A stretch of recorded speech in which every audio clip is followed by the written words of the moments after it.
You never get enough. You never feel fulfilled. There's only the illusion of your being fulfilled.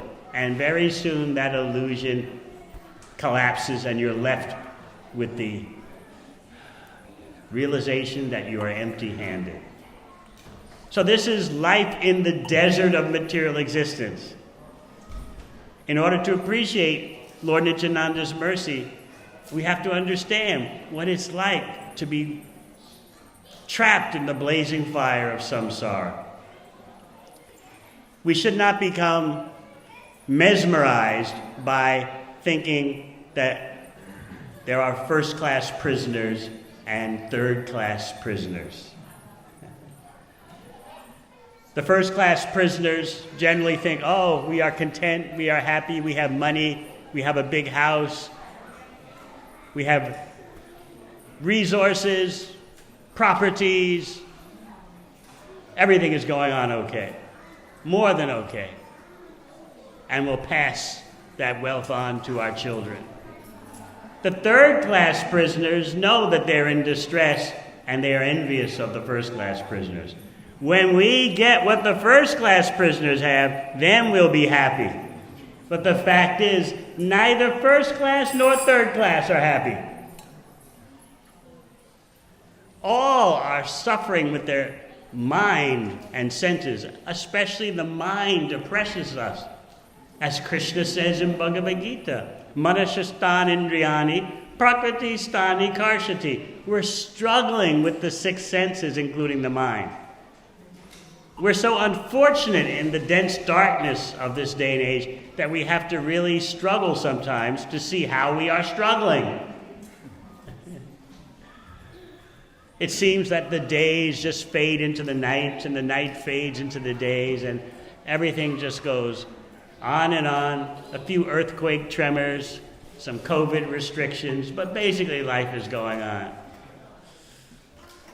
We don't understand. We're trapped in a fierce struggle for existence. Things just don't fall in our lap in terms of fulfillment and satisfaction.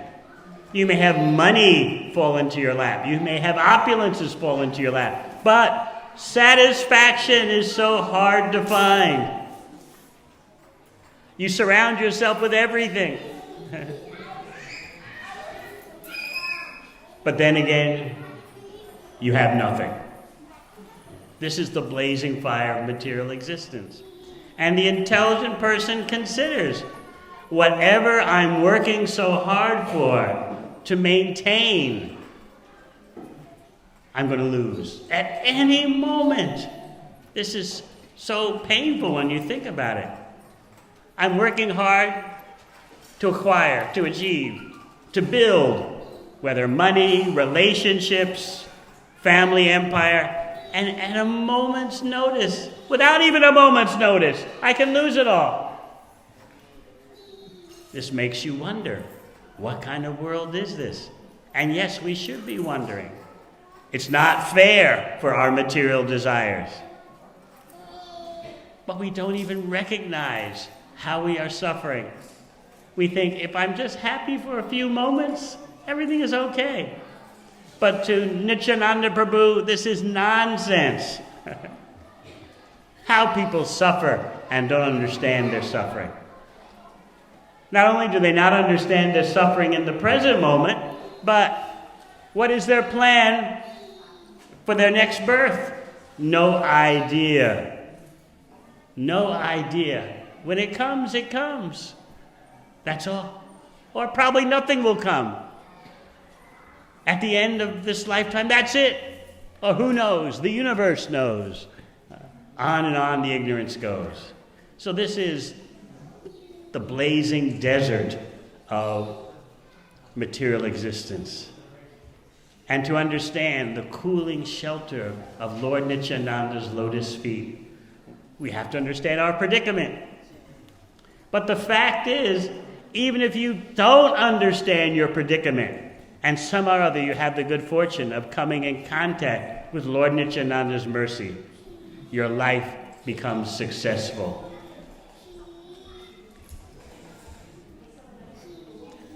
You read in Chaitanya Charitamrita about how Sri Chaitanya Mahaprabhu told Nityananda, "Oh Shripad, holy man, I have something for you to do that I can't do." What is that? Lord Chaitanya delivered generally persons who were sophisticated in Vedic knowledge, steeped in impersonalistic Vedanta understanding. But what about everyone else? He's concerned about reaching everyone. And so he told Lord Nityananda. This is in Jagannath Puri when this conversation went on.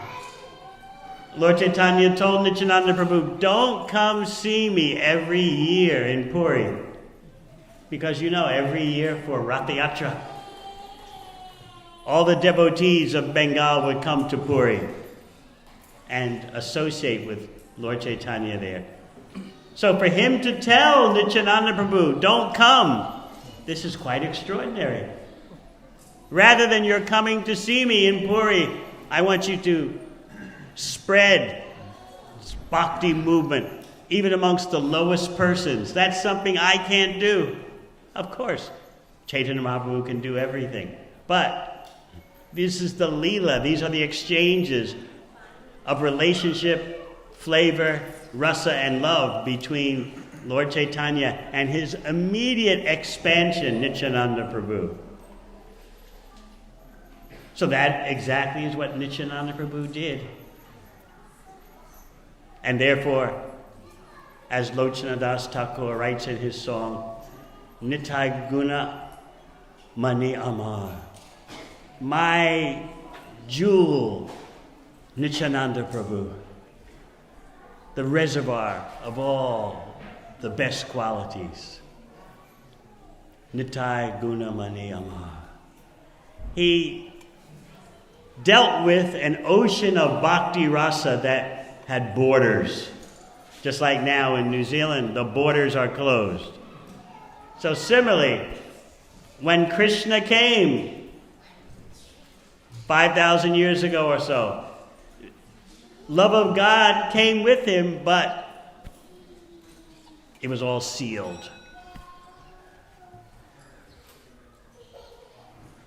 But Nityananda Prabhu, especially of the Panchatattva, has the portfolio of breaking open the borders.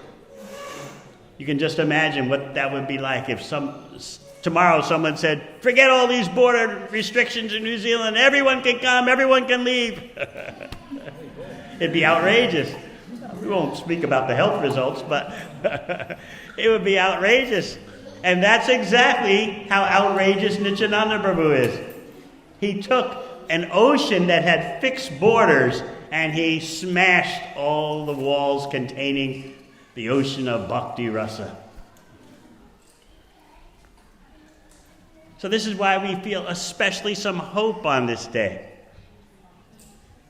Because Nityananda's mercy flooded everywhere without discrimination. He especially had that portfolio. Don't be choosy, where or to whom. So everyone drowned except resolute, determined non-devotees. They didn't drown, but they floated on top. At least they still were carried away by the ocean, but they floated on top. The devotees and those who were open to be devotees, they all drowned in the flood of love of Krishna. So this is why we feel especially buoyant, at least we feel upbeat on the appearance day of Nityananda Prabhu, because he especially epitomizes, exemplifies no restrictions on who can come to bhakti. No restrictions on who is a good candidate and who is not. He especially did that service for Sri Chaitanya Mahaprabhu. Nityananda Prabhu can be very baffling. Not everyone could figure him out. Chaitanya Mahaprabhu played by the rules of classic Dharma, sannyas Dharma, but Nityananda Prabhu, He was an avaduta. He broke all the social expectations, all the social formulas. He's the master of doing one's own thing. So many people who had faith in Lord Chaitanya, they couldn't understand Nityananda. Sometimes they would go to Lord Chaitanya and say, "We have complete faith in you, but your intimate associate, Nityananda Prabhu, we must confess, we're baffled by him. His behavior is so unconventional." No one could figure out what ashram Nityananda Prabhu is in. Is he a grihasta? Is he a sannyasi? Is he a brahmachari? His name was Nityananda Swarup. That's a brahmachari name. But he had 2 wives. Is he a sannyasi? He never carries a danda. He carries a metal rod.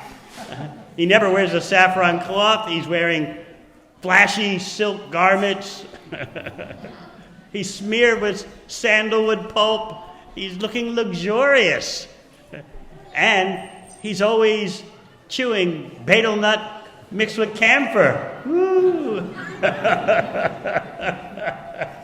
He's always acting like he's high. So many people had a hard time understanding Lord Nityananda. And often Lord Chaitanya would explain, anyone who fails to grasp the supreme transcendence of Nityananda Prabhu is an offender.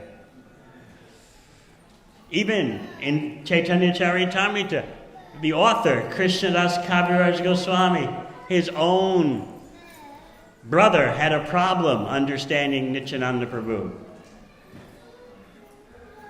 There was a gathering at the home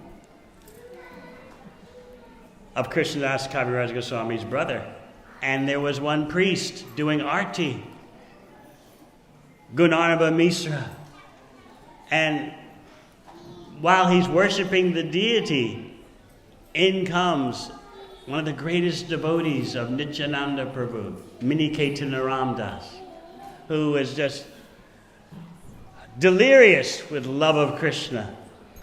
While people were paying obeisances, he would climb on top of their backs, just like sometimes the children do that to their mother and father. He had a flute. He would always play his flute. He was lost in pure love of Krishna. Everyone recognized him as the greatest devotee, but the priest didn't offer him any respect. The priest thought, I'm serving the deity. I have no need to acknowledge the presence of this extraordinary Paramahansa. And anyway, look at the way he acts. Very unconventional. So the priest ignored him. Later, this point came up in a discussion. Miniketan Ramdas left. He gave his blessings to everyone, but he indicated there's something not right here. He even broke his flute and walked out. So what wasn't right? Krishnadas Kaviraj Goswami's brother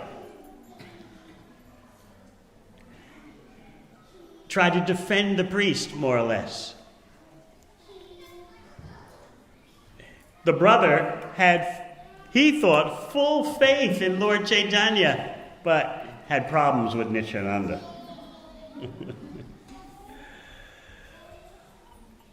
Krishnadas Kaviraj Goswami explained to his brother, you're taking half the hen. You're not taking the whole reality.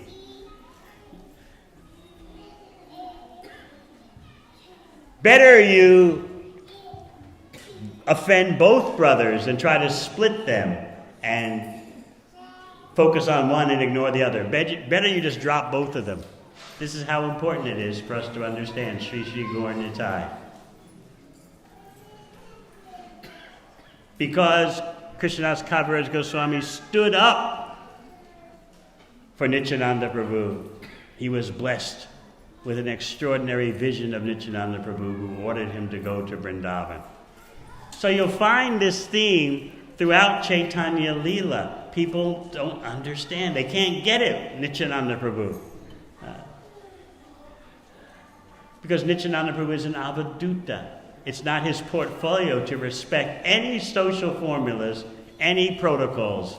He just does whatever he likes, and that's that. Still, if you want to understand Nityananda, then you must see him together with Sri Chaitanya Mahaprabhu.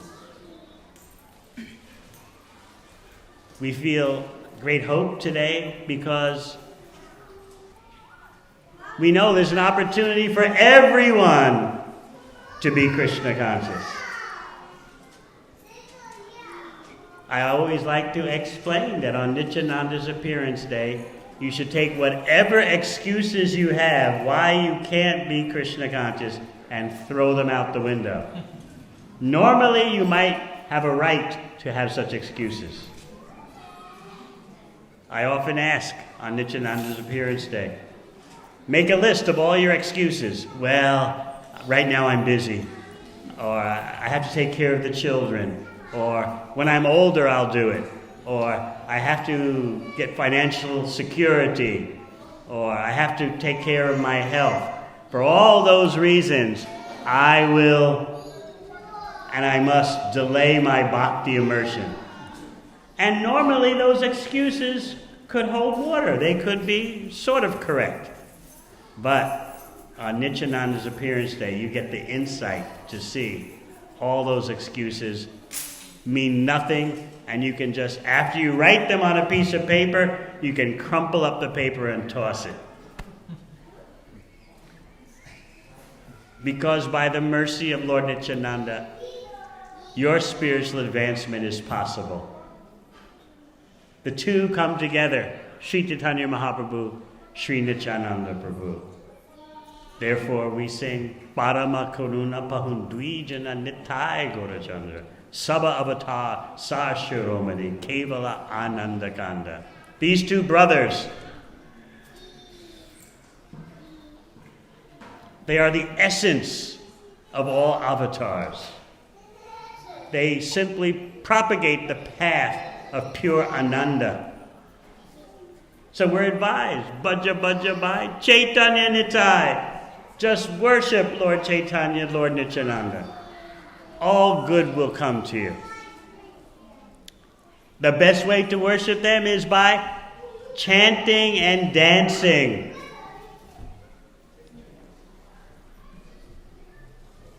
The movement of Lord Chaitanya, of Lord Nityananda, is full of constant chanting and dancing in an inclusive way. That means widening the kirtan party, increasing the numbers of those who are chanting and dancing, so that the whole world is chanting and dancing. Nityananda Prabhu's mercy is not just meant for one section of society or one country. It's meant for all human beings in the world. The more we take part in this universal flood of love of Krishna, the more we understand Sri Chaitanya Mahaprabhu, Sri Nityananda Prabhu. So this is our life, somehow or other to participate in some way, or always, with Lord Nityananda's mercy. Srimad Bhagavatam says, Pranayar Artayar Diya Vacha. Give your life, prana. Arta.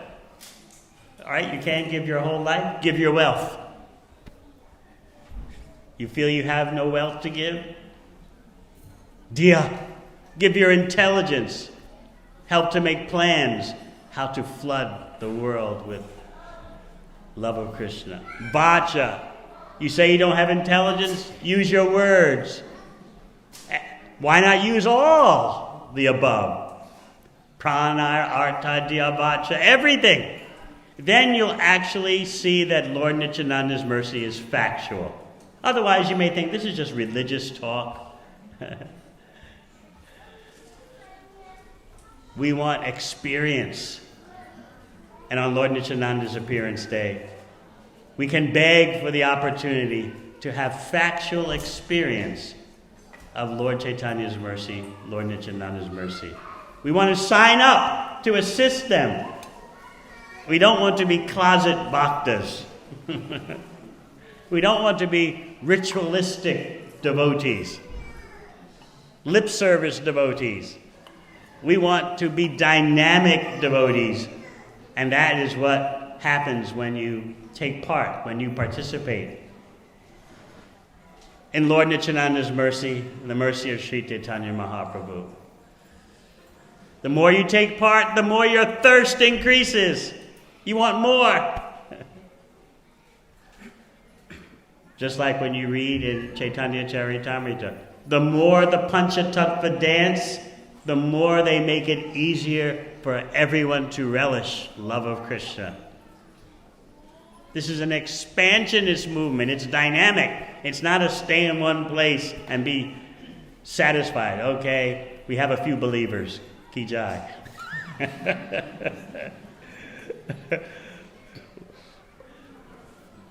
Lord Nityananda's mercy is not just meant for one group of people. It's meant for everyone. And so we're always striving to have that realization and to give that kind of assistance. In this way, you'll actually see a change in the world. So we thank you all for coming on this very special occasion in which today all your dreams can become true in terms of your spiritual aspirations. If we learn how to take shelter of Lord Nityananda's lotus feet by being dynamic servants of the mission of Sri Chaitanya, Sri Nityananda, the Panchatattva, then you'll see such a profound change in your life. Never think you have so little to offer, therefore you should do nothing. Every little bit counts. So make a plan. How? In some kind of way you can participate, and you'll see the difference. And then you'll start to feel that possessiveness. Nitai Gunamani Amar, my jewel of extraordinary qualities, Nityananda Prabhu. You'll start to feel that ownership. And as you advance in bhakti, that ownership becomes more pronounced and becomes mamata, feeling of possessiveness in developing love of Krishna. Thank you very much. Hare Krishna.